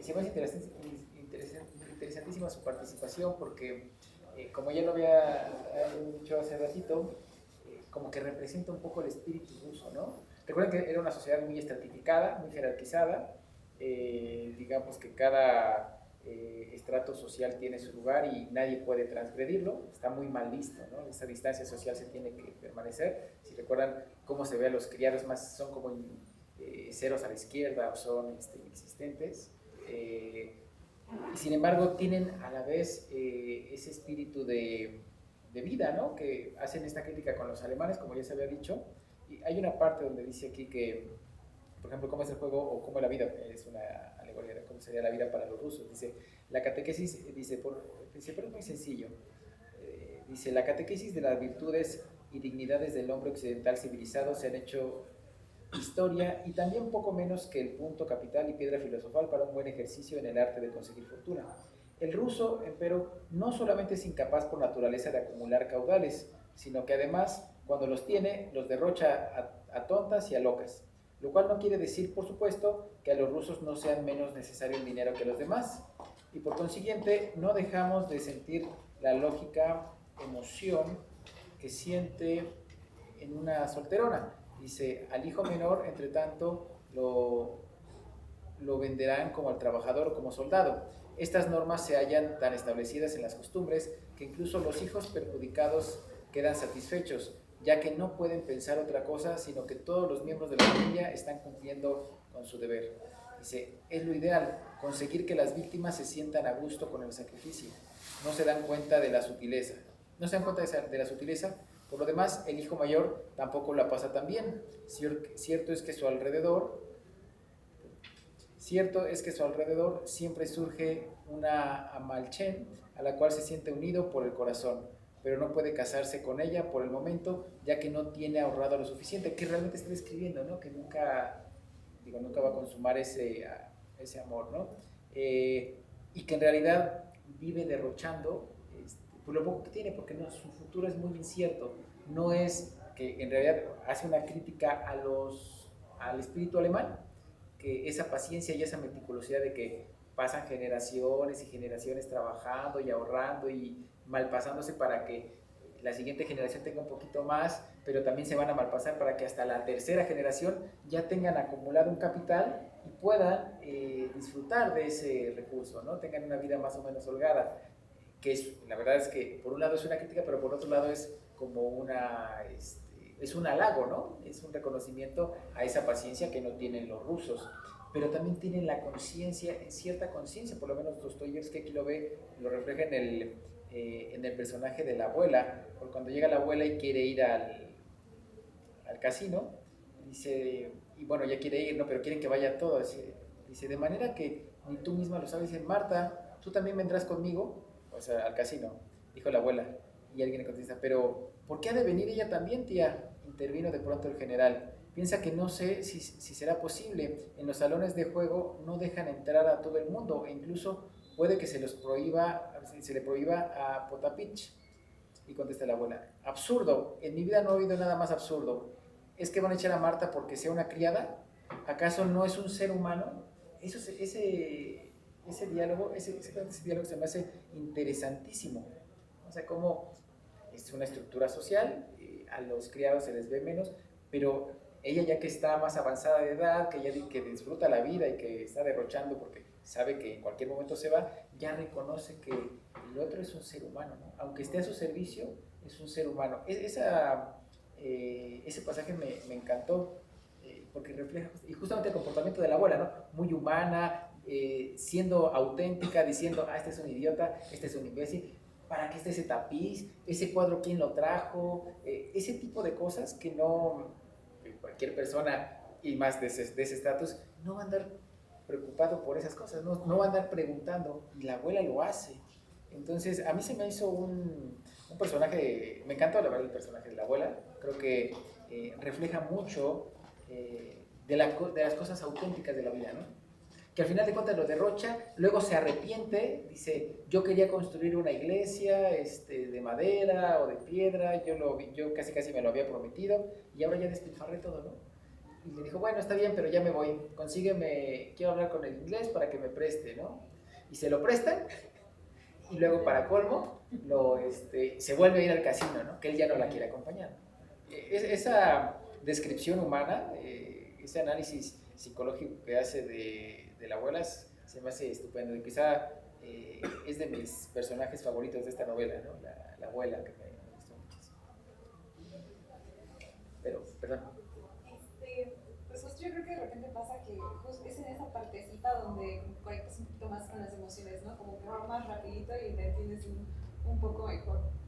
Creo que Noches Blancas sí es un libro donde vas a encontrar un poco más de eso, entonces igual me gustaría un poco más, porque en general yo siento que se nota un poco que está escrito rápido, y mencionabas hace rato que ¿qué palabra usaste? No me acuerdo, para describir cómo era el estilo de escritura del estilo así. Una paroxismo. No, antes de que llegáramos todos. Dijiste negación, creo. Contradicción. Contradicción, sí, y pues es como un autor que constantemente se va negando, ¿no? en las cosas que va poniendo desde mi punto de vista. Me gusta que refleja muchísimo la época en la que está escrita, principalmente en este párrafo de la abuela, del cual podríamos sacar mil cosas. Y pues es una obra que está publicada en 1866, ¿no? Y el Capital de Marx está publicado en 1867. Entonces, pues ya abarca muchísimas de esas teorías que ya eran parte de la época, ¿no? Me gusta cómo habla de esta necesidad de mercantilización del otro, cómo proyecta un poquito esto cuando ya se dan cuenta que el otro también es un ser humano, aunque esté a tu servicio. Me gusta también cómo habla de la obsesión por el dinero y al final que pues es una crítica a los excesos y a la irracionalidad propia del ser humano, ¿no? Que está ahí presente en toda la toma de decisiones. Lo vemos en el personaje principal, que es que de cierta forma también es el personaje más racional, pero a la vez también el más irracional en las decisiones que toma de cómo se relaciona con nosotros o en el juego con las mujeres. Entonces al final creo que es una evaluación hacia la naturaleza del ser humano, mientras nos da un poquito de todo lo demás, ¿no? De los excesos de la época, un poco de la meritocracia, la sobreexplotación, de todo, ¿no? De uno mismo y de los impulsos de uno mismo, que al final creo que es un poco parte de autobiografía, ¿no? Del autor, un poco crítica a sí mismo.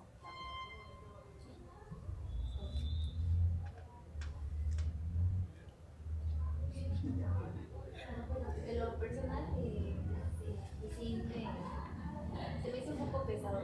No, igual no llegué a conectar con la lectura del todo. Pero sí llegué a notar que en cierto punto la descripción que tenían todos los personajes era muy objetiva, ¿no? Bueno, la manera en cómo uno lo leía, como que en cierto punto, al tener, considero una frase reflexiva como el compañero, considero que pues se podría como que meter en cierto punto a la lectura, ¿no? O sea, ser parte de como un personaje más, ser parte de, como el jugador, ¿no? Me encantó, o bueno, me gustó la parte en cómo metía ciertos simbolismos, o cómo la parte de, pues sí, tanto la ruleta como los colores representan la parte de la dualidad constante que tiene la vida, ¿no? Y pues sí, tampoco no llegué a concluir con la lectura. Bueno, es una complejidad de Dostoyevsky que en pocos personajes mete a todo el mundo, ¿cierto? Incluso cada personaje representa una cosa, entonces, ¿no? Sí, claro. Entonces, es una de sus... El idiota es igual, muy pocos personajes, y cada personaje representa un gran significado. Crimen. Tenemos un poco en la traducción, ¿no? Seguro. O sea, Sí, claro. Bueno, bueno, que dicen, bueno, es que alguien me dijo que es de Rusia, que para ella ha visto, ella sabe español, que ella de todas las ediciones ninguna pinche que está. yo también considero que hay algunas cosas como que al final no hila. Y por ejemplo, yo he visto la de Canciones en Espíritu, que no gusta también. Porque incluso como escribe los nombres, creo que está mal. Y claro, de una gran eminencia literaria, pero creo que está mal. Cuando después que viene en ruso Uchitel, en la Alianza Editorial, está mal. Pero en la canción está bien. Pero bueno, es que, bueno, al final de cuentas tal vez, no sé,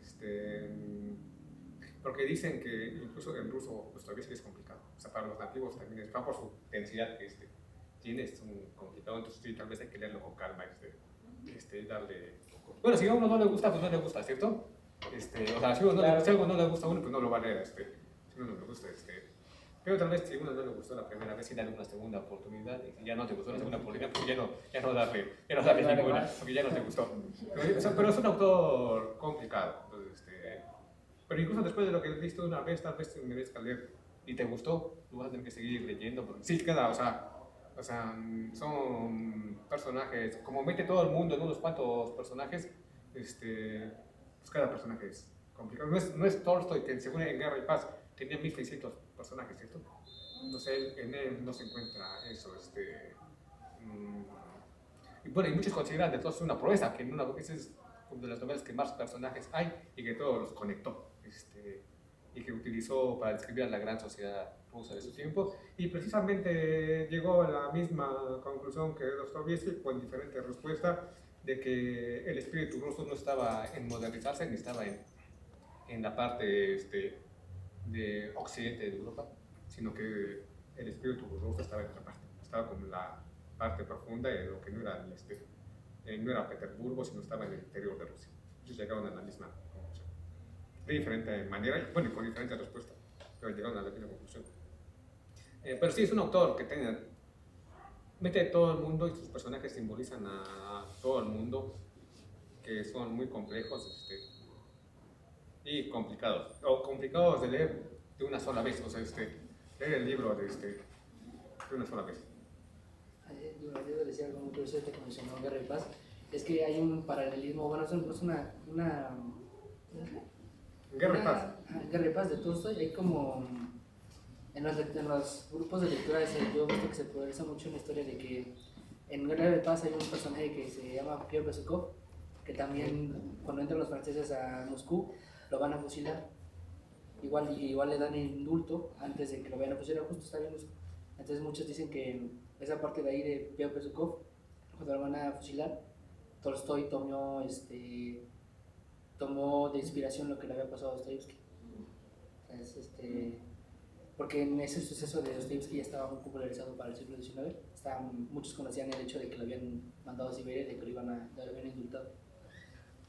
Sí, bueno, en realidad se conocían, conocían su obra y Tolstoy siempre dijo que le gustó la Memoria de la Casa de los Muertos, de cuando él estuvo en Siberia. Él lo consideró lo mejor que había escrito a Dostoyevsky, siempre le gustó, y Dostoyevsky siempre le consideró Ana Karenina, porque como estaba metido en lo psicológico, que es una de las grandes novelas de todos los tiempos en el sentido psicológico, porque Ana Karenina, bueno, puedo hablar de Tolstoy,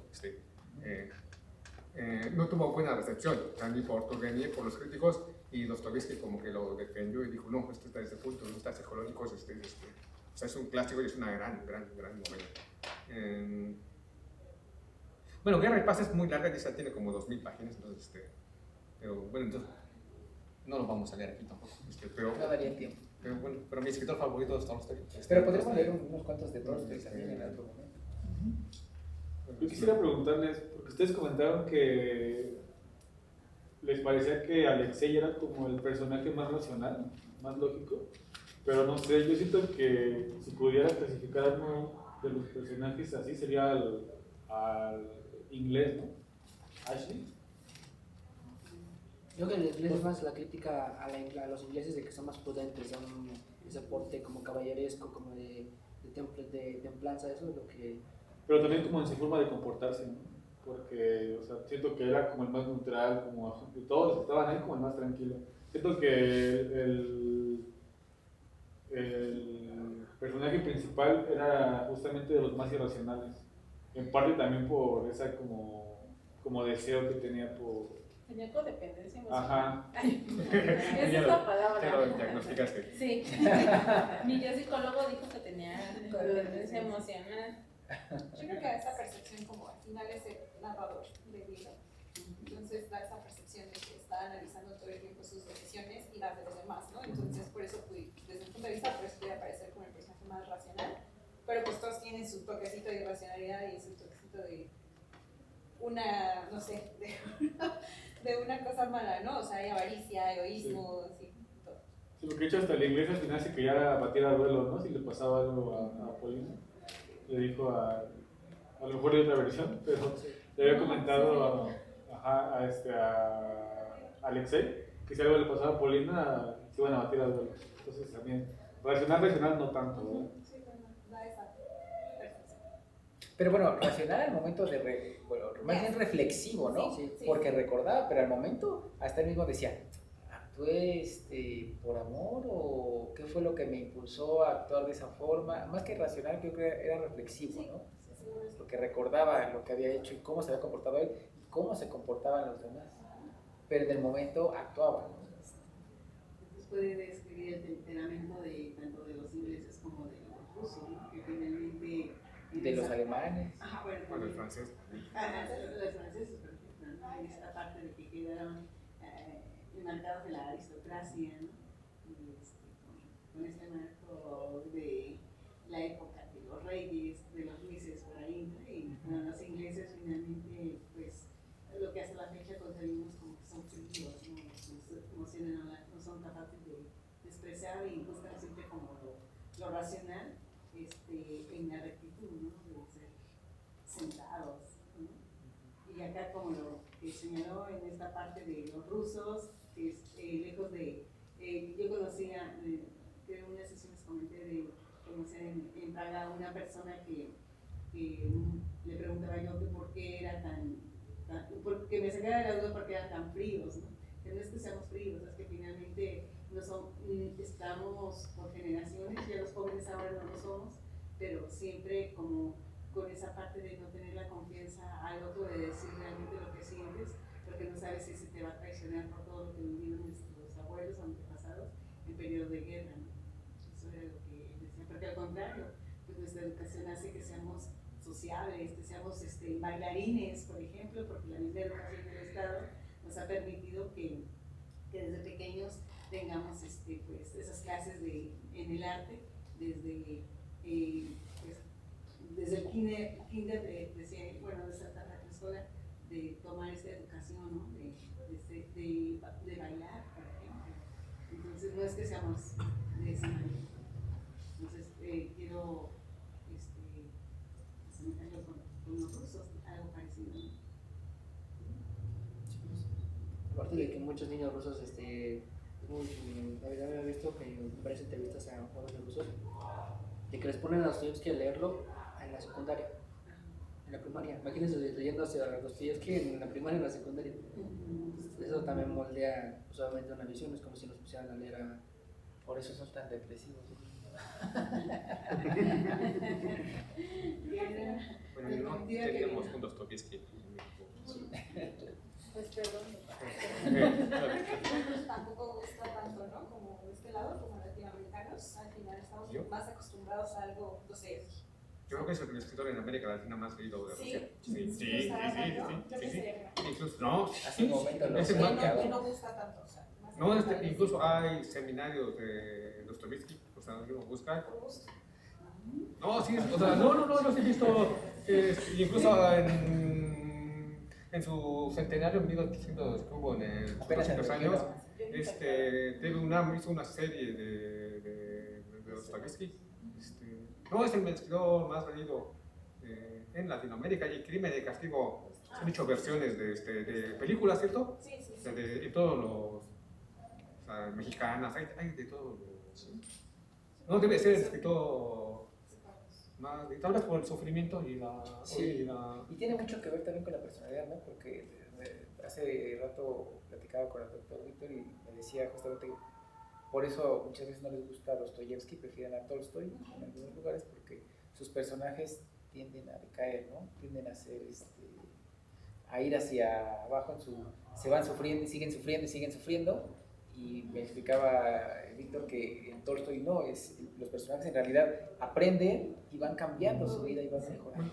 A mí me gusta más, bueno, yo solamente digo que Dostoyevsky no es el mejor novelista de todos los tiempos, nada más porque también está Tolstoy. O sea, que tal vez es el segundo novelista, mejor novelista de todos los tiempos. Pero a mí es una cuestión personal de que digo que tal vez un personaje que se humilla puede encontrar placer. A mí tal vez no me convence. O sea, sí me convence, pero o sea, no me gusta pensar en ello. O sea, de América Latina, estaba viendo un meme que decían que Crimen y Castigo fácilmente podría ser una historia de Catepec. Sin duda, o sea, y es que es una diferencia clarísima entre Crimen y Castigo y ahora que mencionabas eso. ¿Los demonios? Los demonios, o sea, son gustos totalmente diferentes. Les estaba diciendo que Crimen y Castigo puede ser cualquier historia que puedas encontrar de Catepec. Por eso, y muchos dicen que creo que los mexicanos nos parecemos de alguna manera a los rusos. Por borrachos.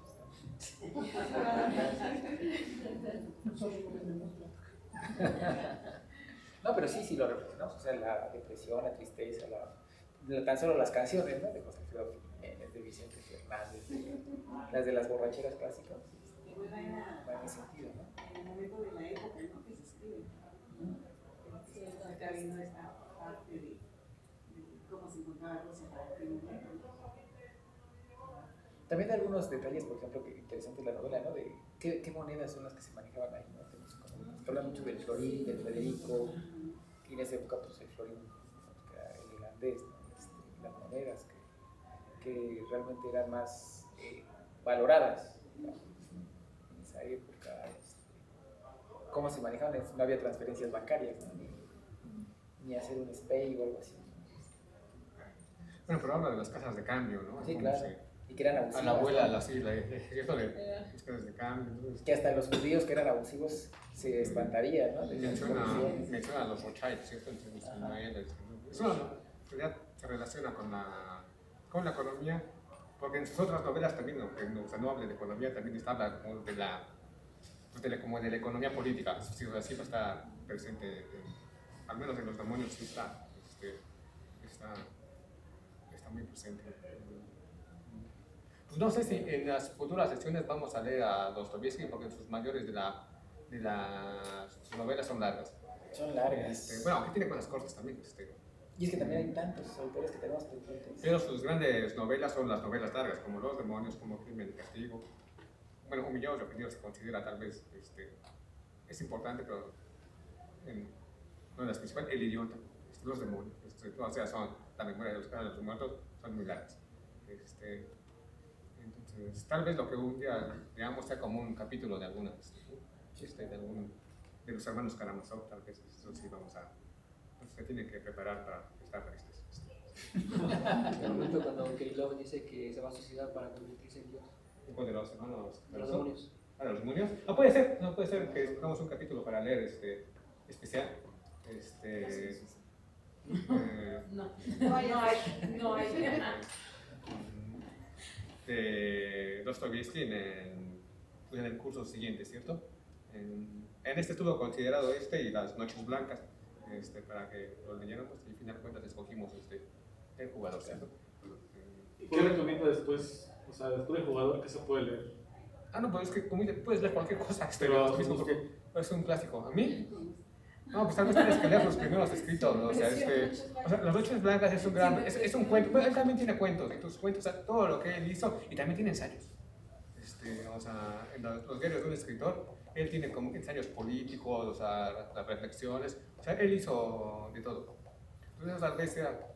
¿Pensaríamos que está influenciado por el progresismo europeo del siglo XVIII? No, bueno, no sé, porque no, siempre iba en contra. Él más bien es conservador.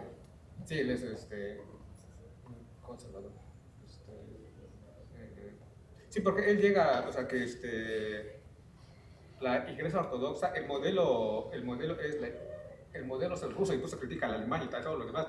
El modelo es el ruso con la Iglesia Ortodoxa, el respeto al zar, a la institución del zar. Y por eso después a esta nueva generación, que por ejemplo Chernyshevsky en el cambio quiere, él la va a criticar. Porque Chernyshevsky empieza el hombre nuevo, que va a hacer cambios, y él la va a criticar. O sea, él no quiere eso. Bueno, de Dostoyevsky no sé, puedes leer todo, o sea, todo, porque todo de él se considera bueno. Pero tal vez sus primeros escritos son, o sea, bueno, a muchos les gusta El Doble. O sea, tiene una novela que hizo del doble de un personaje así, que se puede considerar también que tenía las dos cosas, lo racional y lo irracional. O sea, también tiene su novela del doble, que es una novela corta. Que, por ejemplo, Nabokov lo va a criticar mucho a Dostoyevsky siempre, pero va a decir que lo único que le gusta de él es el doble. El doble. Pero todo lo demás dice que no lo va, que no le gusta, lo tiraría a la basura. Y solamente le salva el doble. O sea, el doble también... Sí, es el Tomás. Es el Tomás. Ok, perdón. Sí, él incluso lo remarca, dice que no es un escritor, o sea, que él es como un policíaco, dice, sabes que es un policíaco. Entonces, de lo que más criticó. Alguien me dijo que si Dostoyevsky hubiera vivido y al mismo tiempo de Nabokov, Dostoyevsky hubiera pensado lo mismo de él, o sea, que no lo hubiera vivido, que cualquier un escritor o sea, no de primera línea. Pero Nabokov cuenta que cuando estuvo en la cárcel de Pedro y Pablo, uno de sus familiares o antepasados fue carcelario de Dostoyevsky. Sí, dice, no sé si lo inventó, pero dice que uno de sus carcelarios cuenta Nabokov. Pero fue de sus primeros escritos, de sus primeros... Pobres gentes es bonita, pero no sé, es como, o sea... A mí se me hace que es bonita, pero a mí se me hace como mucha miel. O sea, sí, mucha miel. O sea, se habla como muy delicadamente los personajes. Pero sí, es una novela muy bonita y nomás son como de 200 páginas. Pues está. Y se considera históricamente eso, por lo que se volvió famoso a los 21 años, la primera novela social. Todos se pusieron felices cuando bueno, del círculo literario en Rusia todos lo festejaron. Pues eso, sus primeros escritos tal vez sean para leer a Dostoyevsky lo mejor. Bueno, ya sus diarios de un escritor, también porque son cosas cortas, y eso sí ya fue, como después fundó una editorial con su esposa, eso lo entregaban como suplemento, y eran como notas cortas. Tal vez sea también, porque lo demás es largo. Entonces, no sé, bueno, Bestia es bastante, o sea, largo, ¿cierto? Para leerlo. Bestia, para los demonios. Sí. Es bastante largo, entonces todas las demás sí, son muy largas. La visceralidad, Memorias del subsuelo. Ya no le spoileaste. Memorias del subsuelo. Memorias del subsuelo es más oscura que el jugador. O sea, para leerlo por primera vez también. Si les gusta esa línea de ciudad, mejor de subzona. Pero es igual corta.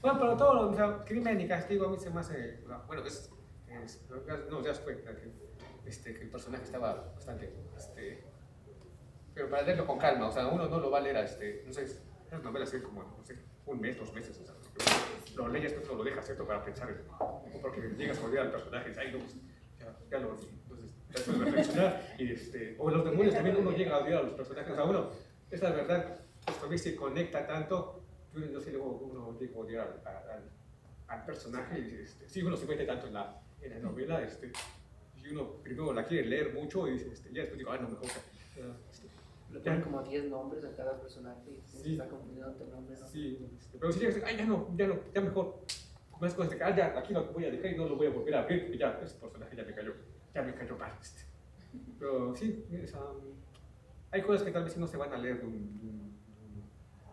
una vez. Entonces, pues sí, pues esas cosas, pero también sirvió cuento, aunque eso no fue su principal característica y no se considera un gran cuentista. A lo mejor por ahí. ¿Sí? No, pero Las Noches Blancas, o sea, es un gran se volvió muy popular, ¿Han visto 500 días con Samuel? Más o menos así. Más o menos esa es la trama de la novela. Es una gran novela. Bueno, es un gran relato corto de Dostoyevsky, así es que yo leí, me pareció algo, cuando lo leí, dije, ¿Cuál? Noches Blancas, dije, qué gran relato, o sea, ¿Sí? corto, corto. Y se puede leer en una tarde, está chiquito, se puede leer en una tarde. Bueno, al final es un final complicado, pero bueno, el final es complicado, pero como todo Dostoyevsky, o sea, tiene su complejidad, o sea, no es tan fácil, pero digamos que sí es, emocionalmente, te quedas como, no. Entonces, sí. Muy migajero, vamos a poner. O sea, pero hay otros también, o sea, la literatura rusa tiene una historia menor que otras tradiciones, como la vez que hablamos de la sesión de Dante, pues tiene una tradición mucho más larga, o con la tradición de la lengua española, la literatura rusa es mucho más, su historia es mucho más corta, digamos, su núcleo, porque tal vez sea un poco anterior a Pushkin, pero bueno, si no te gusta Dostoyevsky, está Pushkin es un gran escritor, o sea, también no hemos pensado estar aquí, pero Pushkin es un gran escritor. Pero hay Chekhov también, ¿no? ¿Ah? Chekhov. Chekhov lo leímos en el pasado, entonces está Chekhov, está Gorky, y en el siglo XX también tiene una gran tradición. El siglo XX no es tan conocida, digamos, porque todos estos son muy famosos, los del siglo XIX, pero o sea, tiene una gran tradición. Y está Tolstoy escribió también novela larga, novela corta, y él sí hizo muchos cuentos, entonces está también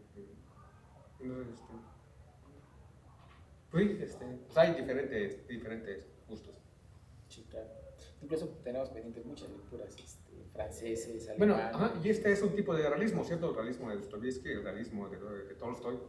Hay otro tipo de realismos, el francés, el inglés, el español. Entonces, vamos a terminar, ¿sí? Sí, nada más para comentarles, la próxima sesión vamos a leer a Edgar Allan Poe, esos cuentos de terror o inquietantes. Yo les compartí el libro en el repositorio, les compartí las obras completas. Les vamos a enviar por WhatsApp o lo vamos a subir, bueno, ya está subido también en el repositorio. El mismo texto, bueno, no son cuentos completos, son cuentos seleccionados, únicamente los que vamos a leer para esta sesión, ¿no? Nos daría tiempo de leer todos los cuentos completos, pero sí seleccionamos unos, se los vamos a subir. Y otro, nada más déjenme pasar la lista, ¿no es? Andrés Quesada. Sí. Daniela.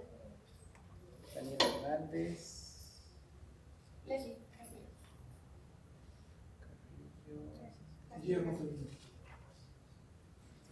Acá, Guillermo Treviño. Javier. Estaba atrás. Creo que México no tiene ediciones de Dostoyevsky, ¿cierto? Un traductor que sea mexicano, y todos como que nos llegan de España, nos han llegado de España. Muchos rusos en los años 70, primeros 70, ibas a la embajada rusa. Yo era estudiante en esa época, iba mucho por libros de matemáticas, porque hay libros estadística y de geometría analítica, y ahí te regalaban muchos libros de los escritores rusos de esa época, y venían traducidos de allá. Sí, pero no traductores mexicanos. No. Porque sí, no, eso no hay. Pero no de todos, porque de Gorky, por ejemplo, la editorial Progreso, sí tiene colecciones de Gorky. Y sí se pueden encontrar todavía en ediciones muy bonitas, empastadas y de colores. Pero que haya traducciones, porque con esto que decían de las traducciones, pues dicen que es muy difícil traducir Dostoyevsky. Y por ejemplo, traductores mexicanos, yo no he conocido del ruso, no he visto que lo hayan traducido. Entonces, la complejidad y lo costoso que debe de ser emprender un proyecto así. Y es que para ser un buen traductor, ya te lo digo, en ingeniería de traducciones tienes que conocer el tema bastante. Por ejemplo, para hablar de Rusia, tienes que ver muy tiempo de Rusia, conocer a la gente, y entonces ya puedes traducir con el sabor del ruso, ¿no? Pero si tienes que traducirla literalmente, como hacen, por ejemplo, libros de fideicomisaría que he visto, que de repente dices, oye, esta palabra nomás no cuadra ni en ningún lado, pues porque no conoces, ¿no? Y tengo varios amigos, muy buen fallecido que fue mi maestro, que él se dedicaba a hacer traducciones de medicina, porque él había sido doctor y fue director de la secundaria 15, y me decía, no, hay que conocer y vivir para poder traducir. A mí me llegó el otro día un libro de poesía, pues era imposible darle el sabor a la traducción, ¿no? La traducción literalmente. Ese es el gran problema que existe. Claro. No, incluso, bueno, creo que incluso traducir un libro técnico es mucho más sencillo, 1000 veces más sencillo que un libro, por ejemplo, una novela, ¿no? Pues ni tan sencillo. No, bueno, es que generalmente quien lo traduce, si es un especialista del tema, pues ya obviamente. Hoy día cualquiera está traduciendo. No por eso, pero me refiero, creo que es mucho más sencillo, incluso para un estudiante es mucho más fácil leer cualquier libro de un economista, leer un libro de economía en inglés o de francés o el idioma que está estudiando, entonces es mucho más fácil porque es algo que está relacionado constantemente. Pero leer una novela siempre hay, incluso en español, todo el tiempo uno tiene que estar yendo al diccionario a ver qué me quiere decir con esta palabra, qué hay. Sí, de hecho, detrás de aquí hay 2 o 3 palabras que ya no se usan en el español, en la traducción que nos facilitaron, y saber que irse a buscar. Sí, claro. Sí, mira, el Quijote lo podemos leer adecuadamente porque ya está en nuestro idioma. En el mío sí. El mío sí. Sí, pues muchas gracias y nos vemos en 2 semanas. Nos vemos el 31 de octubre.